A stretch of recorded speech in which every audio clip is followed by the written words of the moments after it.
그러니까 앞에는 이제 통로를 간략하게 했습니다. 하고 도매 시장하고 좀 이렇게 봤습니다.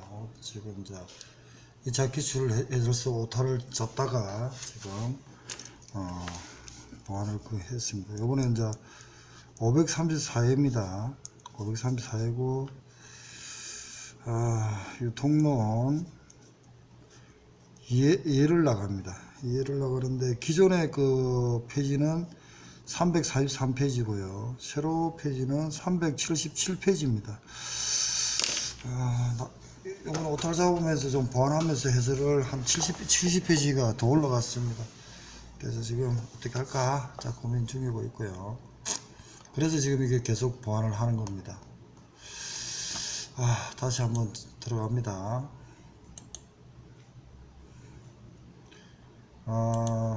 강의 자료에 보면요.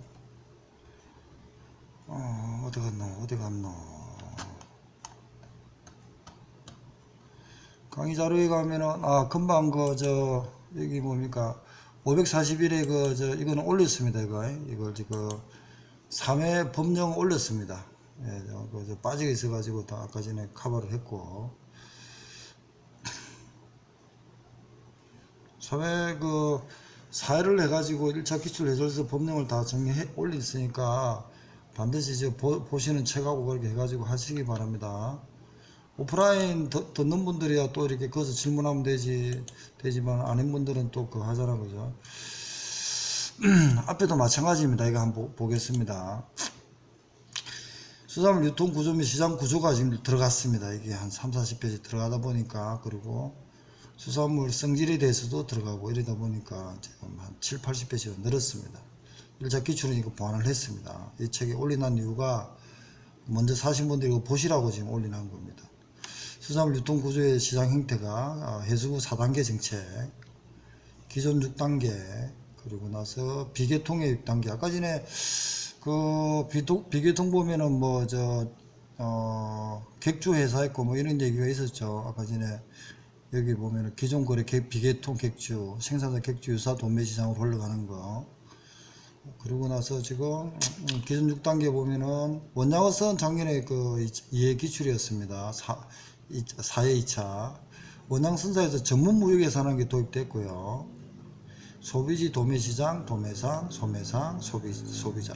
작년에 여기 이제 전문무역회사가 칸막이고 소매상이 칸막이였습니다. 그리고 이게 작년에 나왔고요. 그리고 원양 수입 같은 것은 수입 수산물은 경로가 다양하다. 아까 전에도 문제 풀었죠. 그래서 전문회사가 해외생산 전문회사가 일단 받습니다. 개인도 됩니다. 그 다음에 도매 가공업자, 객류 가능, 도매업자, 중개상들이죠. 이게 이제 수산물 유통 마진이라는 개념을 썼고요. 그래서 비계통은 객주라든지 이런 게 들어가죠. 직판장 아까 전에 했고요. 전자상거래, 유통법 52조와 농산물 유통가격안정법 70조의 2입니다. 이도 지금 이렇게 전자상거래를 추진하고 있습니다. 그 다음에 이제 도매시장 조직 구조를 유통가격안정법에 보면은 개설자가 중앙도매시장과 지방도매시장, 농수산물 공판장 43조, 그리고 나서 민영도매시장 법 47조 이렇게 구성되어 있고, 개설자가요. 그 밑에 하부 조직으로 도매시장 법인, 도매시장 법인, 시장 도매인, 중도매인이 하부 조직으로 두고, 아까 문제가 뭐였습니까? 유통 주체는 이게 아까 답이었죠. 도매시장 법인, 시장 도매인, 중도매인. 산지 도매인이 있거든요. 산지 도매인. 그러니까 이거는 시장 도매인이지만 수산물 유통법상은 산지 도매인이라고 얘기합니다. 그건 도매시장 법인 관계되는 거고, 그 다음에 거래 특례라든지, 그 다음에 중도매인입니다. 법 25조에 따라 가지고 원래 지정을 상장된 농수산물은 지정을 받죠. 개설자에. 그리고 나서 개설자의 허가를 받을 때도 있더라, 이런 개념이고, 매수하여 도매나 매매 중개하는 것이 중도매인의 역할입니다. 그 다음 시장 도메인은 지정을 받습니다. 지정 기간이 유효기간이 있거든요. 5년 10년이 있고요.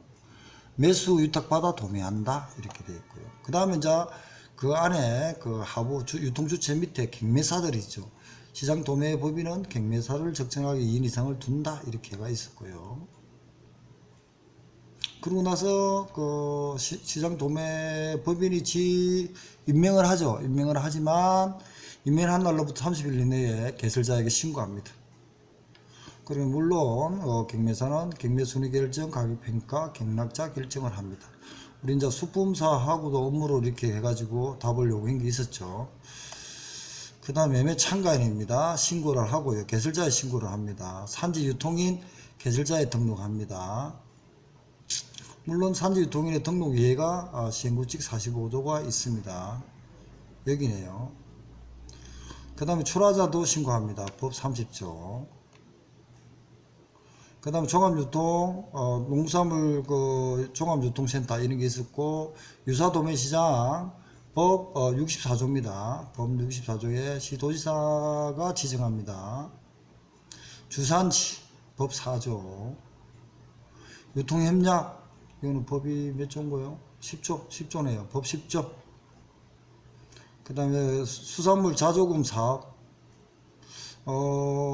사회도 나왔지만 우리 이해 때도 시험이 나왔습니다.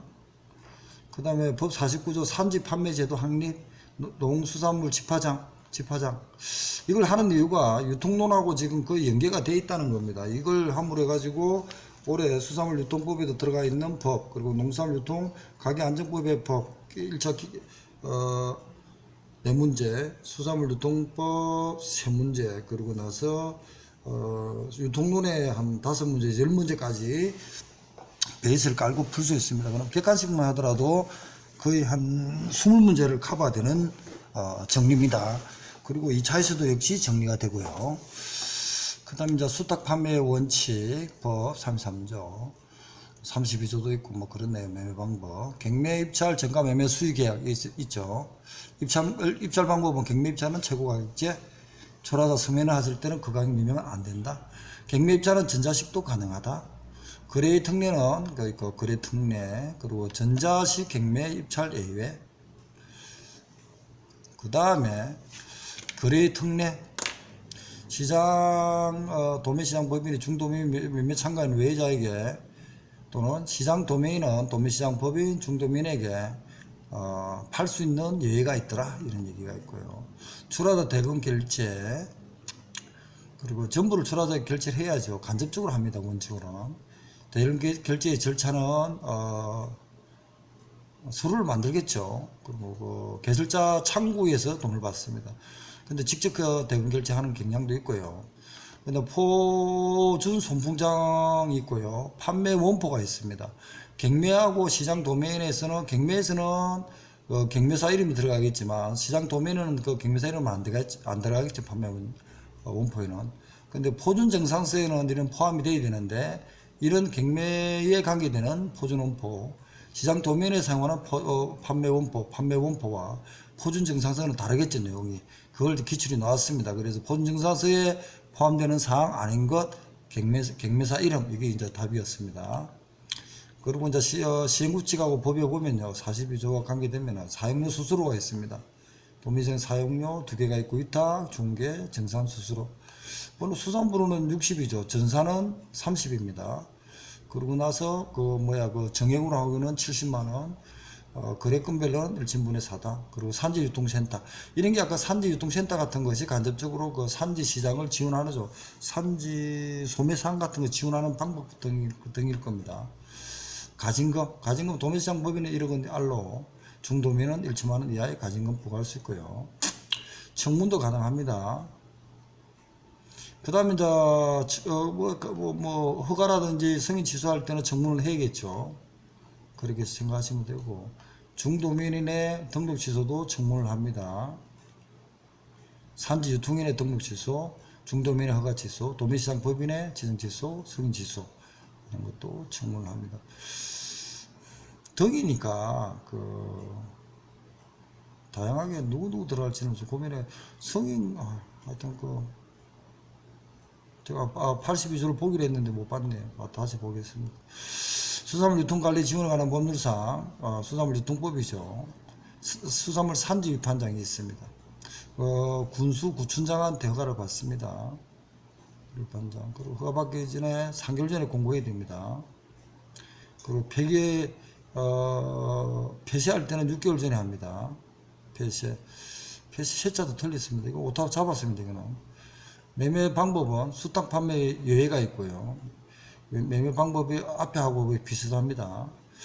그 유통가격안전법하고 산지 중도면에 얘는 원래 지정이죠. 개설자가 산지 위판장이. 그러고 나서 비상장되어 있는 것은 그 개설자 허가를 받습니다. 그리고 산지 중동면간의 허가는 시장군수 구춘장 허가를 받습니다. 산지 매매 참가인 산지 경매사 수산물 유통산업 위판장 매매 방법 그러고 나서 위판장 그리고 위판장 보수 개수 수탁 판매의 원칙 되어 있죠. 그리고 매매 방법 경매 입찰 정가 매매 그리고 수익 계약 등이 있습니다.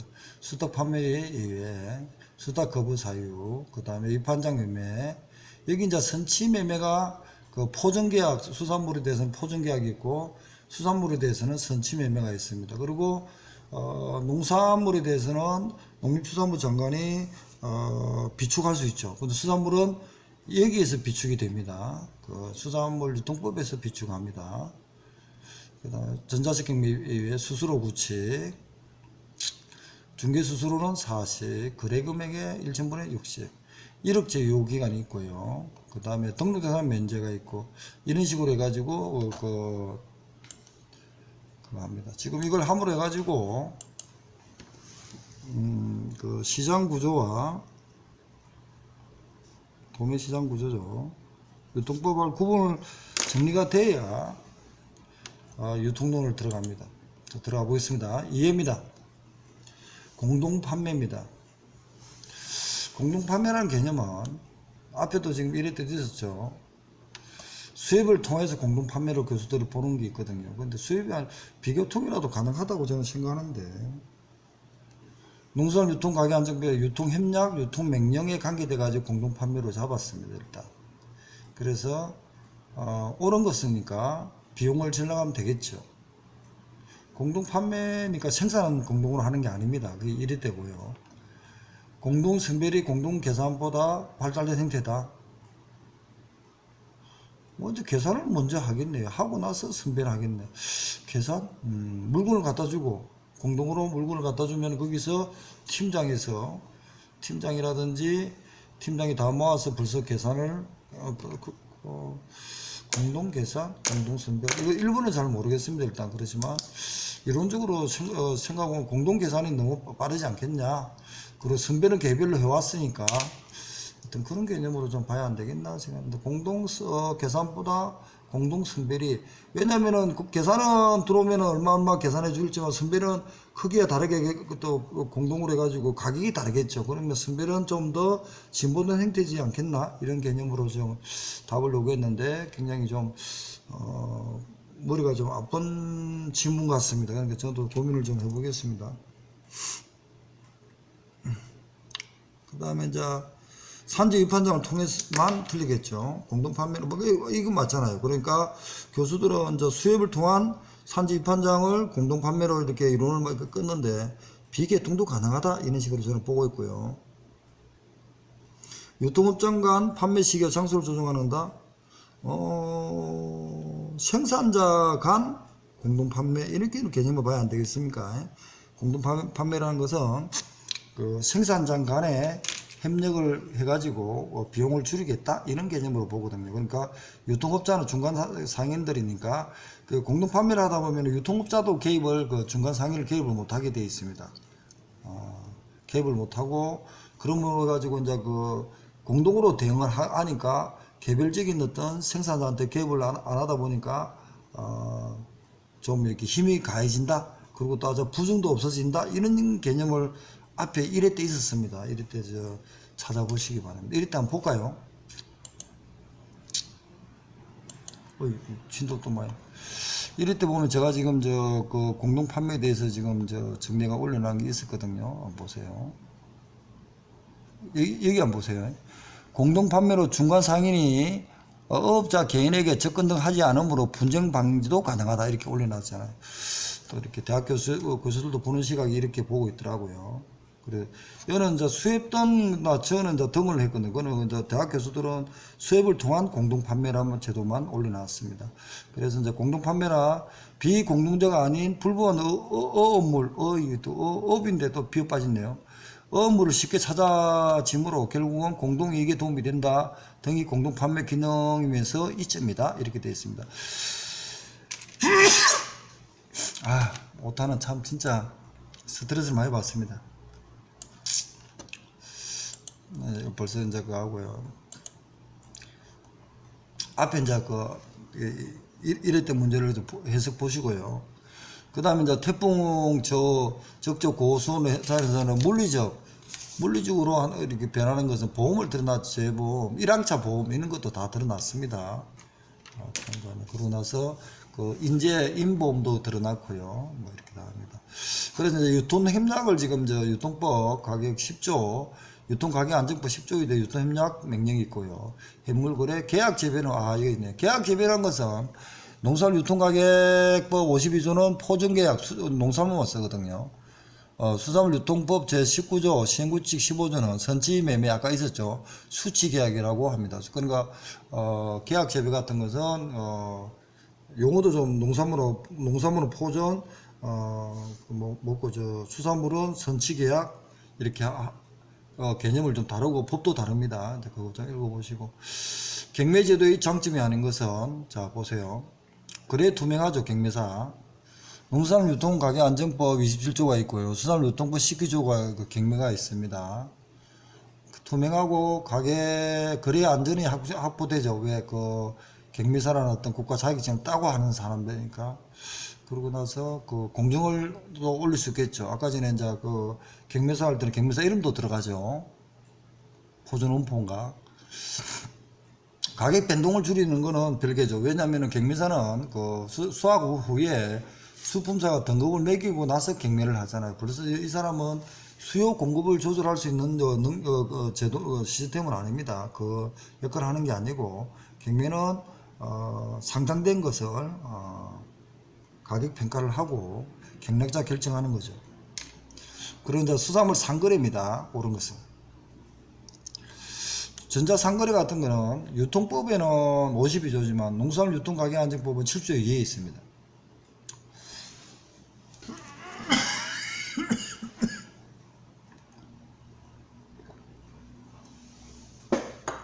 그래서 이제 영업시간과 진정거 제약이 없죠. 포준화가 어렵죠. 짧은 유통기간에 반품 처리가 어렵죠. 이게 이제 이랬던 놓았고요. 품질 확인이 쉽지 않죠. 받고 반품을 하기가 좀 곤란하다. 전자상거래. 그리고 이제 이 유통 비용, 그러니까 이제 그거 할 때마다 이제 수수료 같은 거 있잖아요. 소량이니까 다 소량으로 주문하고 하니까 유통 우편이라든지 또는 택배 비용이 좀 많이 들어가겠죠. 그런 식으로. 이거는 시간차마다 모아서 몇 시간 동안 모아서 이렇게 배송을 하고 이런 거는 좀 힘들지 않겠나 이런 생각을 갖습니다. 그만큼 수산물은 이렇게 미생물이 신선도만 떨어진 미생물이 활성화되기 쉽기 때문에 운송비가 좀 이렇게 비용이 많이 들고 또는 운송비가 변동도 심하지 않겠나 그런 생각을 고민해 봐야 됩니다. 그리고 이제 유통구조 일반적 특성입니다. 이거 이제 수산물 유통구조입니다. 아까 전에 이제 금방 앞에서 했죠. 6단계, 4단계. 그게 이제 소유권 상증 유통이거든요. 이동하는데 복잡하다. 이런 얘기를 아까 전에 많이 했습니다. 7, 8단계도 있고 그랬습니다. 일반적 특성이 아닌 것은 도매시장 주시면 개통 출하 얘기를 하는 거고 지금은 비개통, 개통 다 있습니다. 그 다음에 수산물 공영 도매시장 개통 출하를 얘기하는 겁니다. 이거 보세요. 도매시장 법인은 공영 도매시장 둘 수 있으나 시장 도매 그 적정수를 권하여 시장 도메인, 중도메인 두어 운영해야 됩니다. 이렇게 되는 거예요. 이게 뭐냐면은 그 수산물 유통 가격 안정법 17조 22조 등 얘기입니다. 도매 시장 개설자. 그러니까 이제 그 유통론에 대한 이론을 그 앞에 법령에 그 농수산물 유통 가격 안정법에 그 법을 근거로 해서 이론이 만들어졌다 이렇게 계산해 가지고 그 법을 계속 고민해 주시기 바랍니다. 소매상입니다. 마지막 소매상이죠. 산지 유통인 산지 출하자가 있었고 또 뭡니까? 그 도매시장에 개입하는 매매 참가인이 있거든요. 매매 참가인은 그 개설자 신고를 하는데 중도매매 안 했는 사람이 매매 참가인인데 이 사람 뭐냐면은 상장된 농수산물을 직접 매수해가지고 그 다음 단계로 넘기는 사람들입니다. 그래서 매매 참가인은 상장된 도매시장에서 상장된 농수산물을 매수를 해갖고 가공을 하든지 또는 수출하든지 이렇게 또는 다음 단계의 어떤 그 식당에 넘기든지 이런 사람이지 최종 소비자는 아닙니다. 그게 산지 매매 참가인입니다. 그거하고 여기 보면은 소매상하고 좀 구분해야 되고 또 하나 뭐야 수지가 분산은요. 이게 산지 중도민의 얘기를 해놨거든요. 소매상 전통마트, 최종 소비자의 수산물 판매, 최종 소비자의 기호 변화 정보를 생산에 전달한다. 그런데 이렇게 턱 던져나오면서 일본 문제가 산지 중도민을 얘기를 했다. 이런 개념을 좀 보시고요. 그 다음에 영업법인이 어린 농업 생산가서 인기를 얻자 다수의 유사물 출시하여 판매 성장이 둔화될 때 라이프 사이클입니다. 프로덕트 라이프 사이클인데 이게 이제 공산품에서 제품 수명 주기 이론인데 이걸 그 수산물에도 도입을 했다 이런 개념으로 보시고 수산물에서 가공회사 판매 종합법인이 공산품은 아니지만 가공하니까 일단 그 상인적인 시각 생산적인 시각에서 프로덕트 라이프 사이클을 도입을 한 겁니다. 그래서 성숙기인데 성장기, 성숙기, 도입기 이 내용이 특징이 있거든요. 또 읽어가 준비 좀 해주시고 2차까지도 저는 준비를 좀 했으면 좋겠지만 좀 너무 경영학 쪽이지 않나 이런 생각은 있습니다. 도입기, 성장기, 성숙기, 쇠퇴기. 성숙기 이때는 뭡니까? 이렇게 이제 경쟁이 둔화되잖아요. 성장이 둔화되고 하면은 이때는 이제 그 시장에서 탈퇴를 할 것인가, 또 새로운 아이템을 만들 것인가, 이런 판단을 해야 될 때가 성숙기입니다. 네, 밀린 업체는 시장도 떠나고 또 다른 어떤 아이템을 고민해봐야 될 때가 성숙기입니다. 성장기에서는 뭐 경쟁이 거의 독점 비슷하죠. 도입기도 독점이지만 그 도입기에 혼자서 투자한 그 매몰 비용이 있기 때문에 성장을 하죠. 이 성장기에서는 거의 독점식이 되겠지만 성숙기에는 다수가 다수 경쟁자가 출연해가지고 코스트가 가겠죠. 그래 되면은 판매가 부진되고 이렇게 됩니다. 그러면은 그 시장에서 탈퇴를 할 것인가, 고냐, 아웃이냐, 그다음에 유지하려면 어떻게 해야 되는가. 이런 고민을 할 어떤 판매 마케팅을 할 단계가 성숙기입니다. 그리고 쇠퇴기고요. 꽃게 한 마리가 3990입니다. 그리고 이 3990원은 뭡니까? 3,000원대네 이리 되거든요. 4,000원은요. 4,000원대네 이런 개념으로 지금 딱 들어가니까 단수 가격 전략이라고 오더 프라이싱, 오더가 좀 이렇게 홀수란 뜻이거든요. 그래가지고 단수한다, 단수 가격으로 심리를 작용한다. 맹성 가격, 그리고 단일 가격, 이거는 아파트에서 쓴다네요. 그 다음에 이제 생산과 소비가 발생하는 거리를 좁혀준다. 이게 뭡니까? 유통에서 물중 유통과 상층 유통이 있는데 여기는 지금 이제 발생하는 거리 좁혀준다. 유통 기능 이건 뭡니까? 물중 유통이거든요. 그러니까 상층 유통 구조는 소유권에 관한 문제고 아까 전에 시장 유통 구조 있잖아요. 6단계, 4단계 샀고 그게 상층 유통입니다. 보통 유통은 물중 유통 개념으로 하여 장소적, 시간적 괴리를 조정하기 위해 수행되는 유통 기능으로서 포장, 수송, 보관 및 어획물의 처리를 효과적으로 수행하는 기능을 유통 기능이다. 고로 장소 거리는 운송 기능과 관련되고 시간은 보관, 기능과 뭐 어떤 보관 기능하고 뭐 냉장, 냉동 뭐 이런 기능하고도 연결되겠네요. 그게 밑에 이제 쭉 이렇게 나열해 놨습니다. 읽어보시고. 이 문제가 있잖아. 이거 여기에 이까지 읽어봐야 되는 거는 2차에서도 벌써 두 번인가, 한 번인가 두 번 기출이 되었습니다. 이 차도. 맞나 안 맞나 그 해가지고 2, 3천짜리가 나왔습니다. 자, 소비자 가격이 3만원에서 생산자 소비자 가격이 3만원에서 생산자 수치 가격이 2만원 완도 전부 유통마진. 유통마진이란 것은 여 밑에 어디 안 나눴나? 유통마진이란 것은 생산자 수치, 생산자가 받은 돈과 소비자가 지불한 돈의 차이입니다. 차이에 대한 중간 마진의 얘기를 하거든요.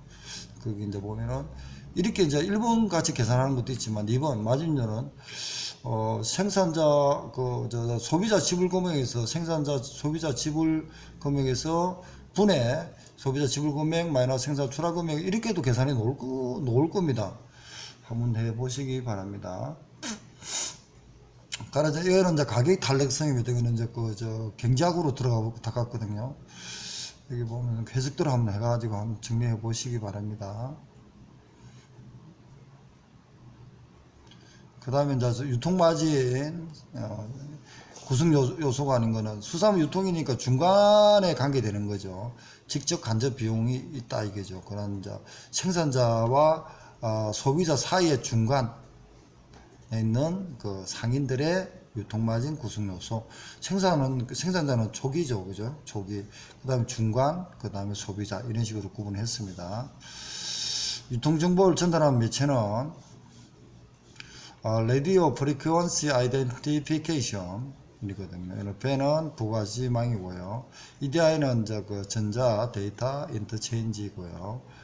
CRM은 고객관리입니다. 고객관리가 컴퓨터 우리 마케팅 리스트에서 고객관리가 있습니다. 고객관리를 안에 두고 사피가 주변에 둘러쌉니다. 그러면서 주고받고 커뮤니케이션을 하거든요. 그게 고객관리입니다. 자, 유통시설 고란시키는 원인이 아닌 것은 불보행물이 판매가 전국 원산지 중간 과도한 이유. 다양한 유통 경로가 재생한다. 이런 게 저는 이렇게 댓글에 이렇게 해설을 했거든요. 다양한 유통경로의 등장은 보편적인 유통시장 고란시키지 않지만 경쟁이 가까여 지면 유통시장 고란시킬 수도 있는 경향이 있습니다. 그래서 객관식에서는 상대적으로 답이 4번이지만 4번도 틀릴 때 맞다 다양하다 해가지고 좋다 나쁘다 개념으로 좀 하기는 좀 그렇습니다. 그러나 다른 1, 2, 3번보다 4번이 더 고란 요인에서 좀 머니까 답은 4번이었습니다. 그리고 포장 기능입니다. 포장은 생산지에서 포장과 판매하기 위한 유통 포장이 있습니다. 물론 여기는 이제 수산물 유통론이니까 포장을 그렇게 봐야겠지만 우리가 2차 쓸 때는 개념을 가지고 쓰시기 바랍니다. 취급의 편리, 재질의 고급화는 포장지에 대한 문제죠. 포장질, 포장 성질에 대해서 문제죠. 그러니까 골판지 종이를 한다든지 종이 중에서도 좋은 나무, 이런 나무 이런 개념을 쓰는 게 이제 재질의 고급화 개념인데 포장하고는 별개죠. 다른 시각이다. 이런 식으로 보시고.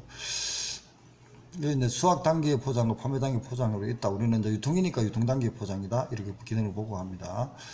고등어 80% 부산 공동어시장을 하게 됩니다. 송동과 부산에 그쪽에 가면은 냉장 냉동 창고들이 많습니다. 그래서 이제 그게 왜 그러냐? 기반 시설이 잘 돼 있겠죠. 의무적으로는 지금 돼 있지 않습니다. 모든 자본주의에서는 국가에서 지원해주고 관리하는 입장이지 무조건 하는 그런 개념은 아닙니다. 다만 국민의 안전하고 생명하고 관계되니까 국가가 개입하는 거지. 포중 거래 있잖아요. 포중 구격품 있잖아요. 등급하고 포장 단위입니까? 그것도 헷갈리네. 하여튼 농수산물 품질관리법 5조에 보면 포중 구격품 있잖아요. 그것도 해수부 장관, 농림수산부 장관이 금고할 수 있다는 겁니다. 그렇게 했으면 좋겠다 이런 개념입니다. 다 끝나가요. 나도 9시 안에 가겠는데. 그 다음에 이제 143번입니다. 시장의 유통에 거래되는 원양상 오징어 각 결정. 원양상은 개념을 많이 했거든요. 그럼 이게 이제 아까 전에 보면 경매는 경매 입찰, 정가 수익 계약 이렇게 있었죠. 그 중에서 원양상은 뭐냐 이런 개념입니다. 그래서 지금 여기서는 이제 답은 기억 딛고 내가 입찰과 수의 계약인데 수의 매매로 한다 했는데 경매도 뭐 안 된다. 정가 매매도. 그리고 원양사는 정가 매매 거의 안 되긴 안 되겠죠. 왜 그저 원양상 가갖고 그 바다에 있는 그 위치에 따라서 수입이 얼마나 될지 그 수확이 얼마나 될지. 그러니까 일단 교수들은 이번을 기억하고 수의 계약과 입찰을 잡았습니다. 전문 무역회사가 개입한다 그랬습니다. 원양사는. 이건 이제 최근에 지금 저번에 이제 자료 가지고 올리는데 하여튼 그거 하겠습니다. 작년에 이제 4회 2차 놓았고요. 선어입니다. 살아있죠. 싱싱하죠. 하루 다음에 선어거든요. 딱 잡자마자 죽었지만 신선한 상태입니다. 옳지 않은 것은 4번 소비지 도매시장에서 소명으로 재선별한다. 선어는 개통출하로 선어는 거의 개통출하가 비율이 많거든요. 상대적으로 한번 읽어보겠습니다. 산지 위판장에서 경매전에 양육과 배열한다. 그러겠죠. 산지 경매 이후에 재선별 입상한다.